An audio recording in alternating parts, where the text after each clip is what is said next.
ചേരുന്നുണ്ട്. അനീഷ്, ഈ കോഴിക്കോട് മലയോര മേഖലകളിലൊക്കെ മഴയുണ്ടോ? എങ്ങനെയാണ് വിവരങ്ങൾ? ഏതാനും ദിവസങ്ങളായി കടുത്ത ചൂടിൽ വീർപ്പുമുട്ടിയിരിക്കുകയായിരുന്നു ഈ കോഴിക്കോട് നഗരവും മലയോര മേഖലകളും. എന്നാൽ ആ വേനൽച്ചൂടിന് വിരാമമിട്ടുകൊണ്ട് രാത്രി 8 മണിയോടെ നഗരത്തിലും മലയോര മേഖലയിലും ശക്തമായ മഴയാണ് പെയ്തിറങ്ങിയത്. ഈ നഗരത്തിൽ മാവൂർ റോഡ്, മിഠായിത്തെരുവ് തുടങ്ങിയ ഭാഗങ്ങളിൽ പെട്ടെന്ന് പെയ്ത മഴയിൽ ചെറിയ തോതിൽ വെള്ളക്കെട്ട് രൂപപ്പെട്ടെങ്കിലും യാത്രക്കാരും നാട്ടുകാരും വലിയ ആശ്വാസത്തിലാണ്.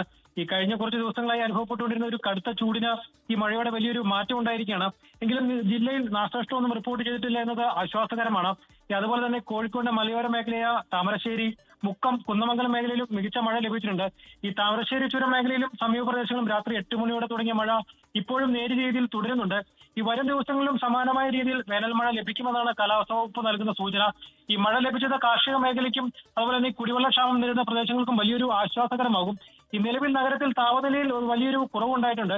ഈ ചൂടിൽ നിന്ന് ആശ്വാസം തന്നെയാണ്. എന്തായാലും ചൂട് ഉണ്ടായിരുന്ന ആ ഒരു സമയം മാറി മഴ വരുന്നു എന്നുള്ളത് ആശ്വാസം തന്നെയാണ്. ഈ കുടിവെള്ള പ്രശ്നങ്ങളൊക്കെ ഉണ്ടായിരുന്നവർക്ക് എന്തായാലും അത് ആശ്വാസം തന്നെയാണ്. മറ്റ് അപകടങ്ങളൊന്നും ഉണ്ടാകാതിരുന്നാൽ മഴ എന്തായാലും വളരെ ഭാഗ്യം തന്നെയാണ്.